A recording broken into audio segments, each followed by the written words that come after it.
नमस्कार मंडळी, मी पंढरनाथ ठोंबरे. आपलं चॅनल नक्की सबस्क्राईब करा. व्हिडिओ आवडल्यास लाईक करा, शेअर करा आणि आपली प्रतिक्रियाही नक्की कळवा. मसाजोगचे सरपंच संतोष देशमुख यांचा हत्या प्रकरण गेल्या अनेक दिवसापासून महाराष्ट्रामध्ये गाजतंय. त्यांची अत्यंत क्रूरपणे हत्या करण्यात आली. यामध्ये धनंजय मुंडे यांचे समर्थक, जे राष्ट्रवादी काँग्रेसचे मंत्री आहेत, त्यांचे समर्थक पकडले गेले आणि यातील एक आरोपी अद्यापही गायब आहे. या प्रकरणामध्ये धनंजय मुंडे यांची मोठी बदनामी झाली. या प्रकरणामध्ये धनंजय मुंडे यांचा राजीनामा घ्यावा अशी मागणी सर्वच महाराष्ट्रातून झाली. अनेक मोर्चे यासाठी काढण्यात आले.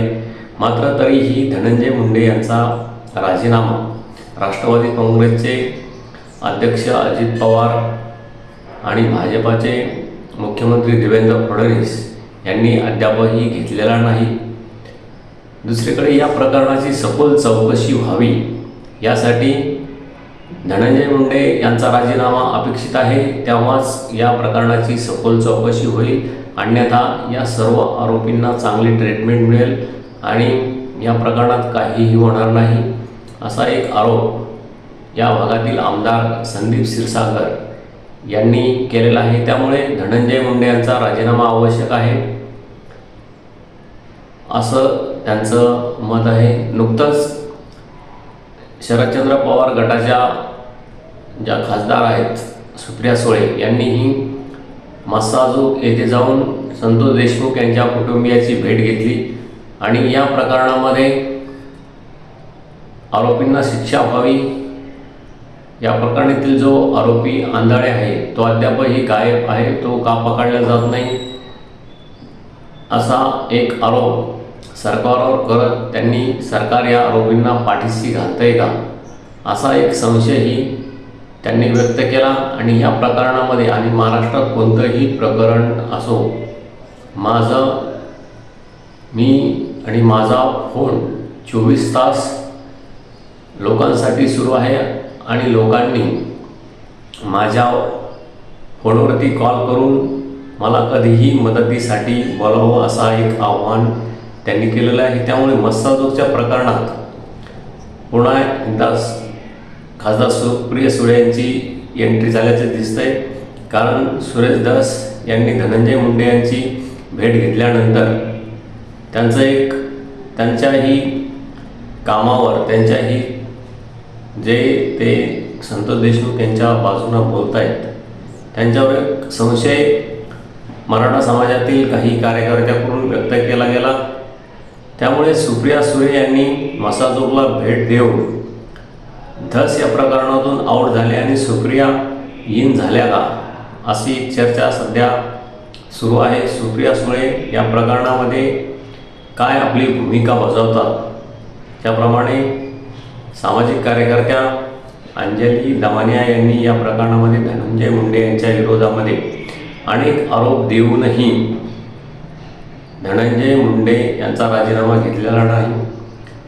आणि अजितदादा हे या संदर्भात स्टेटमेंट करताना नुकतंच त्यांनी सांगितलं की मी सिंचन घोटाळ्यामध्ये जे माझ्यावर आरोप झाले ते आरोप झाल्यानंतर मी नैतिकता म्हणून तात्काळ राजीनामा दिला. आता धनंजय मुंडे ही ठरवतील की त्यांनी राजीनामा द्यायचा की नाही.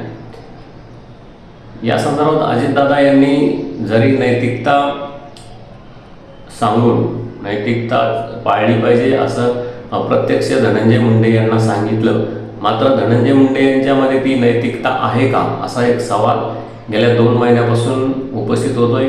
कारण ते अनेक मागण्या होऊन, अनेक आरोप होऊनही राजीनामा द्यायला तयार नाही. आणि देवेंद्र फडणवीस आणि अजित पवार त्यांना पाठीशी घालताय का?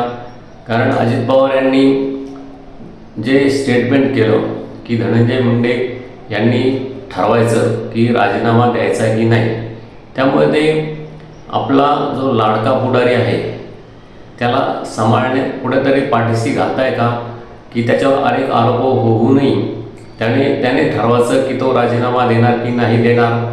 आणि जे त्यांचे लाडके पुढारी आहेत धनंजय मुंडे, ते त्यांचे जो लाडका समर्थक आहे, जो सध्या या प्रकरणातील मुख्य आरोपी आहे, त्याला पाठीशी घालतायत का? कारण वाल्मिक कराड यामध्ये त्याला पोलिसाला पकडण्यात अनेक दिवस अपयश आलं. तो स्वतः प्लॅनिंग करून पोलिसाला सरेंडर झाला. तसंच आता धनंजय मुंडे यांच्या बाबतीत होतं आहे. त्याने धनंजय मुंडे यांनीच ठरवायचं की राजीनामा द्यायचा की नाही द्यायचा. त्यामुळे अजितदादा यांच्याही कार्यक्षमतेवर, त्यांच्याही याच्या जे भूमिका त्यांची प्रमुख म्हणून असायला हवी आहे, ती या प्रकरणात दिसत नाही. कारण ते एक लाडका पुढारी म्हणून धनंजय मुंडे यांना ट्रीटमेंट देत आहेत का? आणि धनंजय मुंडे हे या प्रकरणातील आरोपींना लाडके आरोपी म्हणून ट्रीटमेंट देत आहेत का? असं एक सगळं प्रकरण हे संशयाच्या भोवऱ्यामध्ये या प्रकरणात दिसतंय. नुकतंच प्रकरण महाराष्ट्रासमोर आणणारे सुरेश धस यांनीही धनंजय मुंडे यांची भेट घेतली.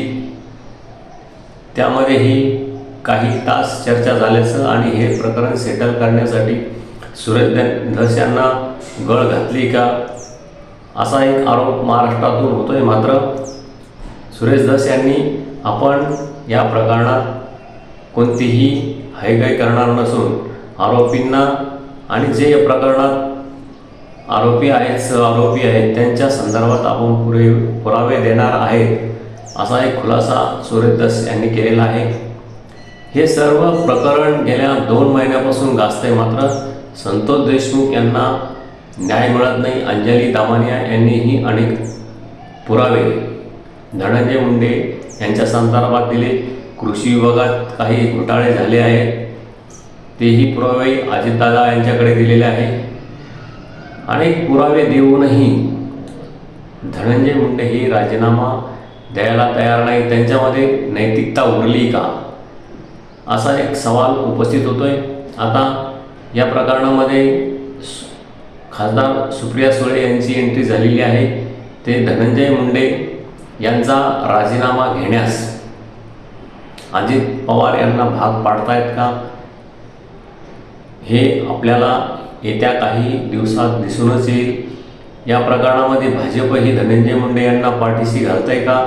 कारण भाजपाचे प्रदेशाध्यक्ष यांनी या प्रकरणामध्ये सुरेश धस आणि धनंजय मुंडे यांची भेट घडून आणलेली आहे, अशी चर्चा संपूर्ण महाराष्ट्रात आहे. त्यामुळे ही भेट जे प्रदेशाध्यक्ष आहेत बावनकुळे, ज्यांना संजय राऊत रावणकुळे असं उल्लेख त्यांचा करतात, त्यांनी ही भेट घडून आणली का, ती कशासाठी आणली, आणि यामध्ये सुरेश धस सेटलमेंट करण्यासाठी त्यांना भेटले का, अशा अनेक या प्रकरणामध्ये आरोप होत आहेत. मात्र बावनकुळे यांची जी भूमिका आहे ती अत्यंत या प्रकरणामध्ये चुकीची आपल्याला दिसून आली. कारण अशा प्रकरणामध्ये सेटलमेंट न होता एक अत्यंत एका चांगल्या सरपंचाचा, काम करणाऱ्या सरपंचाचा, एका गावाचा उद्धार करणाऱ्या सरपंचाचा काही गुंड प्रवृत्तीच्या लोकांनी आपल्या स्वार्थासाठी क्रूर अशी हत्या केली. आणि या हत्येला वेगवेगळे वळण गेल्या 2 महिन्यात मिळाले आणि आरोपीला कशी शिक्षा होणार नाही यासाठी सर्व स्तरातून, शासन स्तरावर, प्रशासन पातळीवर सर्व आपल्याला या आरोपींना शिक्षा होणार नाही यासाठी प्लॅनिंग केल्याची समोर येत आहे. गावकरी यासाठी आता प्रमुख आरोपींना जर फाशीची शिक्षा झाली नाही आणि यातील जो आरोपी आंधळे आहे तो जर अटक झाला नाही तर या गावातील नागरिकांनी यापुढे अन्नत्याग आंदोलन करण्याचा इशारा दिलेला आहे. त्यामुळे जे आंधळेपणाचं सोंग शासनाने घेतलेलं आहे, गृह खात्याने घेतलेलं आहे, ज्याचे प्रमुख गृहमंत्री हे राज्याचे देवेंद्र फडणवीस मुख्यमंत्री आहेत, ते राज्याचे गृहमंत्री आहेत, हे प्रकरण गांभीर्याने घेऊन जो आरोपी फरार आहे त्याला पकडण्यासाठी पोलिसांना सक्त अल्टिमेटम देणार आहेत का, आरोपींना पकडण्यासाठी प्रशासन पातळीवर काय चर्चा होते याचीही माहिती संतोष देशमुख यांच्या कुटुंबियांना दिली जात नाही। असे अनेक कांगोरे या प्रकरणामध्ये आहेत। अनेक कांगोरे या प्रकरणातून बाहेर पडण्यासाठी आरोपी आणि त्यांचे समर्थक जे राजकीय पुढारी आहेत त्यांनी आपल्याला आतापर्यंत केल्याचं दिसतंय। धनंजय मुंडे यांचा राजीनामा ते देणार की नाही हे आता अजितदादा यांनी ठरवायचं आहे। ते धनंजय मुंडे यांच्यावर जबाबदारी टाकून ते धनंजय मुंडे यांना भीतायत का असा एक आरोप आता अजितदादा यांच्यावर होतोय।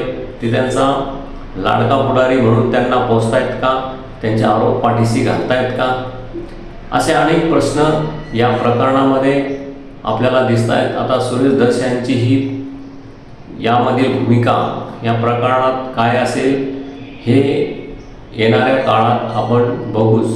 मात्र या प्रकरणामध्ये संतोष देशमुख यांचं जे हत्याकांड झालेलं आहे ते अत्यंत भयानक असून त्या आरोपींना शिक्षा झाली पाहिजे असे सर्वांची मागणी असतानाही प्रशासन आणि मुख्यमंत्री देवेंद्र फडणवीस उपमुख्यमंत्री अजित पवार हे या प्रकरणाला का गांभीर्याने घेत नाही आणि त्यांची संपूर्ण प्रतिमा ही आपल्याला अत्यंत चुकीची या ठिकाणी निर्माण झालेली आपल्याला महाराष्ट्रामध्ये दिसते। त्यामुळे अजितदादा आणि देवेंद्र फडणवीस यांनी तात्काळ या प्रकरणात निर्णय घेऊन धनंजय मुंडे यांचा राजीनामा घ्यावं असं अपेक्षित आहे। तुम्हीही तुमची प्रतिक्रिया नक्की कळवा आणि आपलं चॅनल सबस्क्राईब करा, लाईक करा आणि शेअर करा। धन्यवाद। थांबतो।